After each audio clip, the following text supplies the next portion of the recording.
তুমি শাহরুখ খান হয়ে যাচ্ছ, তোমার সাথে এখন একটা সেলফি তুলে রাখি, কয়েকদিন পরে তো ডেট পাবো না। এই গভীর জলে মাছ নিয়ে তো রিসেন্টলি বেশ ক্যাচাল হয়ে গেল। আমি আসলে এই ব্যাপারে কিছু বলতে চাই। No comment. No comment. আমি শান্ত বাংলাদেশের সাকিব খান হয়ে দেখাবো। আমি জানি কোনো একদিন কোনো এক নতুন ভোরে। দর্শক সময় টেলিভিশনের বিনোদন আড্ডায় আপনাদের সবাইকে স্বাগত জানাচ্ছি। আমি তানভীর হাসান। আমার সঙ্গে আজ উপস্থিত আছেন প্র্যাঙ্কিংয়ে জনপ্রিয় অভিনেতা শোয়েব আক্তার শান্ত। আপনারা অনেকেই বলেছিলেন যে শান্তর সঙ্গে একটা আড্ডা দেখতে চান। আপনাদের সেই ডাকে সাড়া দিয়ে আজ শান্ত চলে এসেছে। তার সঙ্গে আড্ডা দেবো, কথা বলবো, সঙ্গে থাকুন, আশা করি ভালো লাগবে। শান্ত, কি অবস্থা, কেমন আছেন? এই তো আলহামদুলিল্লাহ অনেক ভালো আছি, ব্যস্ততার মধ্যে আছি। মানে এত ব্যস্ততার মধ্যেও আমাদের একটু সময় দিলেন, ভালো লাগলো। আপনি সময় চাইলেন এই কারণে আর না করতে পারলাম না। আচ্ছা ঠিক আছে, শুরুতে বলি একটু গরম আছে, জুস খাবেন তো? শিওর। ঠিক আছে, অরেঞ্জ নাকি ম্যাঙ্গো? অরেঞ্জ। আমি ম্যাঙ্গোই খাবো ভাই, আমাদের দুটো জুস। ওকে ঠিক আছে, শুরুতে এই যে প্রশ্ন সবাইকে করতে হয়, ব্যস্ততা চলছে কি নিয়ে?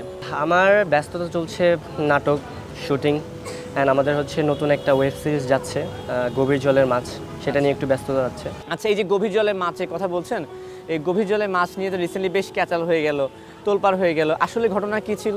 হ্যাঁ, আসলে আমাদের ওটা ছিল একটা প্রমোশনের চ্যাপ্টার, যেই কারণে ক্যাচালটা আমরা তৈরি করি। তো মিরাজ, আরোহী, সাকিব এদেরকে নিয়ে একটা গ্যাঞ্জাম বা ক্যাচাল যেটা বলেন আপনারা, তো ওইটাকেই আর কি আমরা থিম করে আর কি প্ল্যান করে এই জিনিসটা করা, যাতে থ্যাংক ইউ। ওকে, এটা ম্যাঙ্গো অবশ্যই, তাই তো? আচ্ছা ঠিক আছে, ধন্যবাদ। ক্যাচালে চলে আসি। হ্যাঁ, ক্যাচালে চলে আসি। তো মূলত আমাদের প্রমোশন পারপাসে এই ভিডিওটা করা ছিল।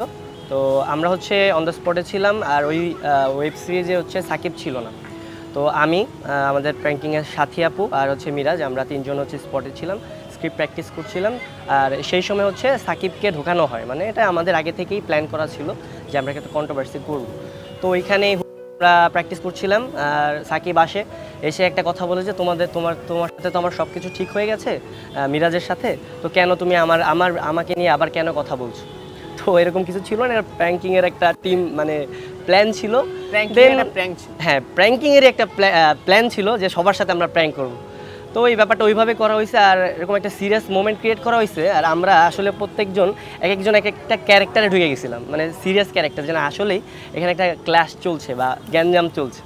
তো এই তো, তারপরে তো সবাই জানে মোটামুটি পাবলিক কি হয়েছে। তো এই গভীর জলের মাছ নিয়ে যেটা ক্যাচাল করে এটা প্রমোশন করতে হবে, এই বুদ্ধিটা কার মাথায় আসছে? আসলে এটা হচ্ছে আমাদের প্র্যাঙ্কিংয়ের সিইও, আমাদের আর্থিক সজীব ভাই। আপনি ওনাকে চেনেন, তো ওনার মাথা থেকে আসে প্ল্যানটা। আর আমাদের কিছু রিজন ছিল, অনেকদিন ধরে একটা ক্লাস চলতেছিল আর কি পুরো সোশ্যাল মিডিয়াতে, মিরাজ, আরোহী এবং সাকিব সিদ্দিককে নিয়ে, তাই তো? আরোহী আর সাকিবকে নিয়ে। সো ওইটাকে আসলে আমরা কাজে লাগাই। আমরা সাকিব, মিরাজ এবং আরোহী মিম প্রসঙ্গে কথা বলবো। অনেকে বলে যে তাদের রিলেশন নাকি আমার জন্য ভেঙে গেছে, কিন্তু সেটার আগে চলে আসি শান্তর কাছে। আপনি তো অভিনয় করছেন প্র্যাঙ্কিংয়ে, এমনিতে আপনার অভিনয় আসার আগে তো মানে কন্টেন্ট করা হতো? হ্যাঁ, আমি কন্টেন্ট ক্রিয়েটর, একজন ইউটিউবার বলতে পারেন, একজন ব্লগার বলতে পারেন।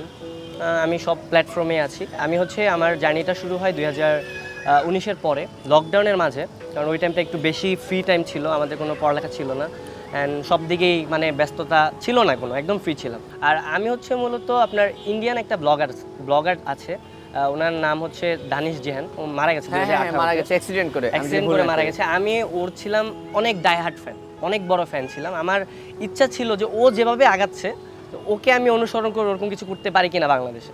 তো তখন হচ্ছে আমাদের বাংলাদেশে ব্লগ বলতে আমরা তহিদ আফ্রিদিকে চিনতাম, যে ব্লগিং মানে তহিদ আফ্রিদি বা সালমান মুক্তাদি। তো ওই টাইমটা আমার ইচ্ছা ছিল যে এরকম কিছু একটা করার, তো ওনাকে অনুসরণ করা, উনি কী করে না করে, ফ্যাশন স্টাইল, দেন হচ্ছে body building, transformation and everything. তো ওনাকেই ফলো করতে করতে আমার এত দূর আসা। ফার্স্টে আমি হচ্ছে টিকটকে, আমাকে অনেকেই চেনে, টিকটকে আমি মোটামুটি ভালো পপুলার। আর তখন আমি টিকটকে ঢোকার পর আমি দেখলাম অনেকেই অনেক ধরনের কন্টেন্ট মেক করে, লাইক কেউ ফানি কন্টেন্ট মেক করে, কেউ হচ্ছে বিভিন্ন ধরনের কন্টেন্ট মেক করে। তো আমার ইচ্ছা ছিল যে কিছু যাই করি আমি টিকটকে করি আর যেখানেই করি, মানে কিছু ক্রিয়েটিভ কিছু, একদম যেটা বাংলাদেশে নাই এমন একটা কিছু, একটু ব্যতিক্রম, ডিফারেন্ট। সো তখন হচ্ছে ইন্ডিয়াতে অনেক টিকটকার ছিল যারা কন্টেন্ট মেক করতো। ওদের মধ্যে আমার কয়েকজন ক্রিয়েটর আছে, যেমন তুষার সিলাওয়াত, দেন আরও কয়েকজন আছে, আমি নাম ভুলে গেছি, অনেক আগের, ওদেরকে ফলো করতাম আমি। ওরা হচ্ছে ট্রান্সফরমেশন ভিডিও করতো, ট্রানজেকশন ভিডিও, অনেক ধরনের ট্রানজেকশনের মাধ্যমে আমরা বিভিন্ন ধরনের ড্রেস চেঞ্জ করতাম। তো এখানে অনেক ধরনের এডিটিংয়ের ব্যাপার ছিল। তো ওইগুলো আমি ফোকাস করি অ্যান্ড ওগুলা ট্রাই করতে করতে করতে আমি আর আমার বোন, আমার একটা ছোট বোন আছে, আগেই বলে রাখি, ও অনেক পপুলার টিকটকে। সো আমরা দুজনেই হচ্ছে প্রথমেই ট্রান্সফরমেশন বা ট্রানজেকশন ভিডিওটা এটা হচ্ছে পাবলিক করি টিকটকে। দেন এক সপ্তাহের মাথায় মোটামুটি আমাদের মিলিয়ন চলে যায়, মানে ভিডিওগুলো আমার বোনেরও আমারও। তো ওইখান থেকে আর কি ট্রানজেকশন কিং নামে আমাকে সবাই চেনে টিকটকে। তারপরে আস্তে আস্তে করোনা গেল, করোনার পরে 2021-এ হচ্ছে তিথি আপু নামে একজন ছিল আমাদের প্র্যাঙ্কিংয়ে, সিনিয়র আর্টিস্ট। তো উনি হচ্ছে আমাকে মূলত নক করে যে তুমি কি এগুলো করবা কিনা। তার আগে বলি, নাটকে যাওয়ার আগে আমি হচ্ছে ওই টিকটকের পাশাপাশি আমি একজন ইউটিউবার, একজন কন্টেন্ট ক্রিয়েটর, ব্লগার। কারণ আমি বলেছি আমি ধানিজিয়ানকে ফলো করি, ও যা করতাম আমি সেগুলোই করতাম। তখন হচ্ছে বডি বিল্ডিং করতাম, আর যদিও আমার বডি এত নাই, বাট সেটা আমি বলছি পরে। তো ব্লগিং করতাম, আমার ইউটিউব চ্যানেল ছিল। দেন হচ্ছে তিথি আপু আমাকে নক করে প্র্যাঙ্কিংয়ের। তো ওইখান থেকেই হচ্ছে আমার আগ্রহটা, মানে মিডিয়াতে ঢোকা বা নাটক করা। তারপর হচ্ছে স্কুল গ্যাং সিজন 1 যেটা ছিল, ওটার মাধ্যমে আমাকে লঞ্চ করা হয়। তারপরে আল্লাহর রহমতে এখন সবাই চেনে প্র্যাঙ্কিং। এখন কি প্র্যাঙ্কিং এর ওই নাটকের কাজের চাপে অন্যান্য বিষয়গুলো কি হারিয়ে যাচ্ছে নাকি? অন্যান্য বিষয়গুলো বলতে এখন হচ্ছে মেইন স্ট্রিমে আছি যদিও। আমি হচ্ছে এখন প্রফেশনাল অ্যাক্টর। আমাকে যদি কেউ জিজ্ঞেস করে তুমি এখন কি বা তোমার পরিচয় কি, আমি এখন প্রাউডলি বলতে পারি আমি একজন প্রফেশনাল অ্যাক্টর। পাশাপাশি আমার বিভিন্ন সেক্টরে আমার আইডেন্টি আছে। সো আমি মনে করি যে এখন আমি যদি আমাকে কেউ বলে তুমি কি, আমি বলবো অবভিয়াসলি একজন প্রফেশনাল অ্যাক্টর। মেন হচ্ছে অভিনয় আর বাকিগুলো হচ্ছে শাখা প্রশাখা। হ্যাঁ, শিওর।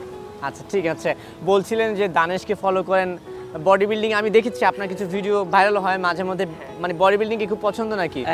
আমি তো বললাম না, ধানেশকে আমি অনেক পছন্দ করি। আর ওর হাইট আমার হাইট অনেকটা সিমিলার।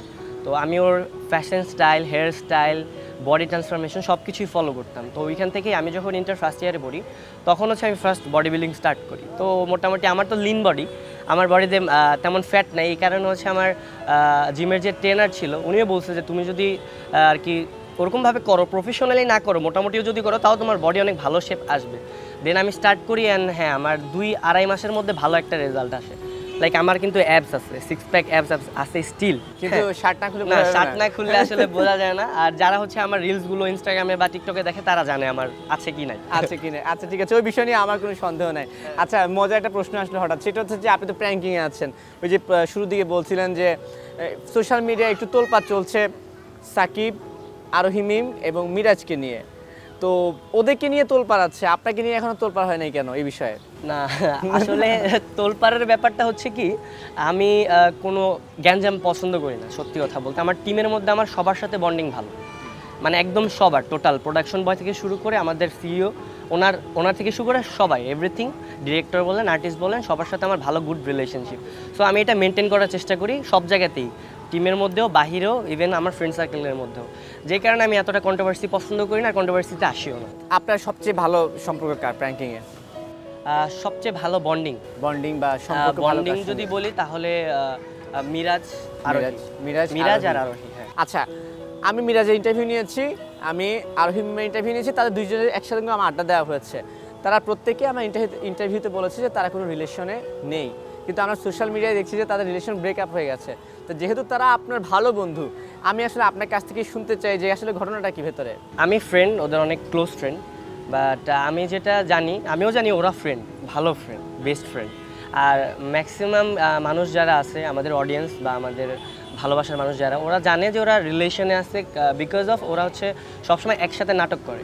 লাইক ওরা একটা কাপল অন দ্য প্ল্যাটফর্ম, আমি বলি সোশ্যাল মিডিয়াতে তাদের ক্যারেক্টারটা তো আসলে কাপলই থাকে। হ্যাঁ, কাপলই থাকে। এই কারণে আর কি সবাই মনে করে যে ওরা রিলেশনশিপে আছে। আর হচ্ছে আমরা যারা হচ্ছে বাহির থেকে দেখি, নাটকগুলো দেখি, আমরা যদি পাবলিকদের কথা বলি, আমরা নাটকে কি করি না করি, ওয়েব সিরিজে কি করছি না করছি, ওরা একদম এটাকে রিয়েল মনে করে না। তাহলে এই যে মিরাজের স্ট্যাটাস ভাইরাল হয়, আরোহী মিমের স্ট্যাটাস ভাইরাল হয়, ভিডিও ভাইরাল হয়, একজন পিঞ্চ করে কি বলে কথা বলে, বা সাকিব প্রসঙ্গও চলে আসে, মাঝে মাঝে বলে নাকি যে আমি যার ইন্টারভিউ নেই যে কাপলে তাদের নাকি ভেঙে যায়, এই দায়ভারও আমার কাছে আসছে। তাহলে ওগুলো আমরা কি দেখি? আমি আসলে এই ব্যাপারে কিছু বলতে চাই। No comment, sorry. আচ্ছা, এই ব্যাপারে আপনিও দর্শক? হ্যাঁ, আমিও দর্শক, আসলে সত্যি আমিও দর্শক। আমি বললাম আমি কোনো কন্ট্রোভার্সির মধ্যে থাকতে চাই না। এই নাটকে এপিড সব জায়গায় হচ্ছে আমরা দর্শক। হ্যাঁ, আমরা সবাই দর্শক। আরোহী মিমের রিলেশনের কথা শোনা যায়, মিরাজের রিলেশনের কথা শোনা যায়, সাকিবেরও রিলেশনের কথা শোনা যায়, শান্তর কেন রিলেশনের কথা শোনা যাচ্ছে না?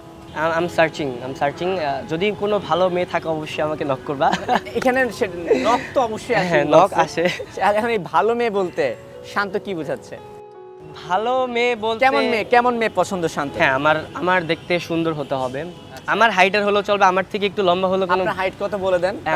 আমার হাইট হচ্ছে 5'6". আচ্ছা, মানে উচ্চতা হচ্ছে 5 ফুট 6 ইঞ্চি 6 লাগবে। ইঞ্চি, হ্যাঁ। তারপর আর কি কি লাগবে? অবশ্যই সুন্দর তো হতে হবে, যাতে যেহেতু আমার গার্লফ্রেন্ড হবে, আমি যদি আমার গার্লফ্রেন্ডকে নিয়ে বের হই, যাতে সবাই দেখে, বলে, তাকায় থাকে, যাতে দেখে না বলে না এটাই শান্তর গার্লফ্রেন্ড, হ্যাঁ ইজ দ্য বয়। গার্লফ্রেন্ড কি ওয়াইফ হবে না? ডেফিনেটলি আমি যাকে গার্লফ্রেন্ড বানাবো, আমার ইচ্ছা আছে আমি ওনাকে ওয়াইফ বানাবো। আমি আপনার কথার মধ্যে কেমন জানি একটা সুর পাচ্ছি, আপনি কি কাপল ব্লগিং করবেন? কাপল ব্লগিং আমি জানি না, বাট করতে পারি। না না, আমার কাছে মনে হচ্ছে যে ওই ইন্টেনশনটা আছে।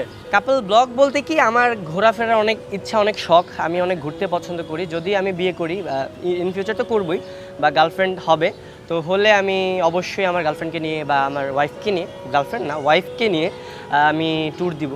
বাংলাদেশের বাইরে ইন্টারন্যাশনাল ট্যুর বলেন বা বাংলাদেশের মধ্যে সব জায়গায় ঘুরবো, ব্লগ আসবে। আপনার পেজে তো অনেক নক আসে, অনেক মেয়েরা নক দেয়, তো এত মেয়ের নক থাকতো মানে ওই নকের থেকে আপনি গার্লফ্রেন্ড খুঁজে পান নাই কেন? এটা তো একটা কমন প্রশ্ন আসতে পারে, যে মেয়েরা নক দিয়েছে তারা তো নিরাশ হবে, কেন নিরাশ হয়েছে? না, আসলে ব্যাপারটা এরকম না। আসলে আমি চাই না এখন আর কি মিঙ্গেল হইতে, আমি সিঙ্গেল কবে হবেন? কবে হব আমি এখন শিওর না। আমার মনে হয় এখন অনেক সময় আছে। এখন হচ্ছে স্ট্রাগলার পিরিয়ড চলতেছে, স্ট্রাগল করতেছি। স্ট্রাগল যেহেতু করতেছি, আস্তে আস্তে আরও করতে থাকি। যখন বুঝবো যে না এখন হচ্ছে পারফেক্ট টাইম, তখন হয়তো আমি কাউকে পছন্দ করব, কাউকে ভালোবাসবো।